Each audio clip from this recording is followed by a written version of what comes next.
All right, the evangelical vote. John Hagee is here. He's a senior pastor of Cornerstone Church in San Antonio, Texas, president of the John Hagee Ministries. Let me just get this right out on the table, Pastor.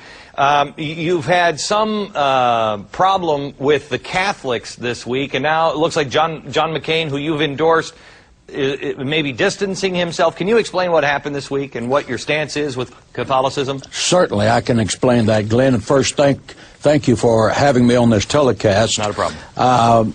I have written a book called In Defense of Israel.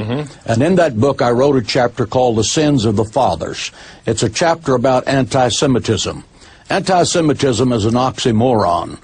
An anti-Semite is someone who is driven by hate. A Christian is someone who's driven by love. Therefore, there's no such thing as a Christian anti-Semite. And in this chapter, I have talked about the anti-Semitism historically.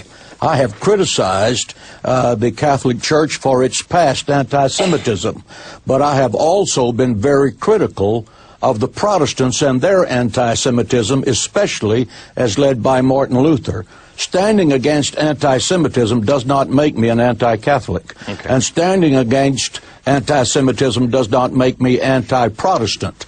I am very much anti-Semitism. It makes no difference who participates in it. All right. So let me go to the endorsement of John McCain. You're an evangelical. Mike Huckabee is still in. He's an evangelical.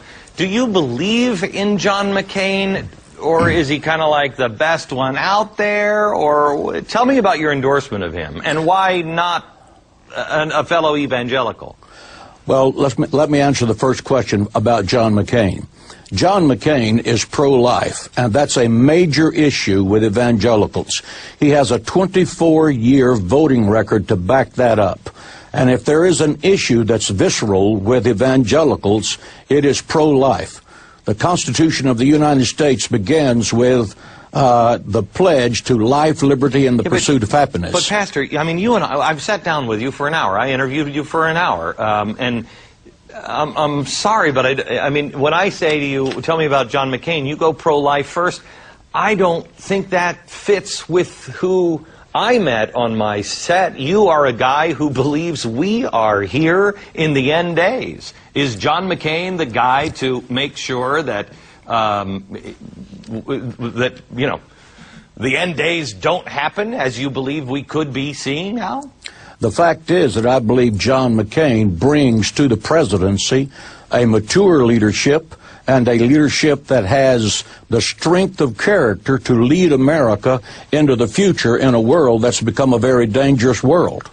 Let me ask you, and this is, I guess I get so much email on this, and I think a lot of people do, and I've only got a couple of seconds. Then they say, Glenn, you in the media, you've got to wake up. Barack Obama's making people faint and cry and everything else, and he's drawing people in, and there are people, and they said this about Bill Clinton, that actually believe he might be the Antichrist. Odds that Barack Obama is the Antichrist. No chance. Okay. He has a lot of charisma. There's a media love affair with him right now. He is a very formidable political person. Pastor, but I believe the best leader for America in the future is John McCain. Thank you very much, Pastor. Back in just a second. That's good news. At least where I stand. Good.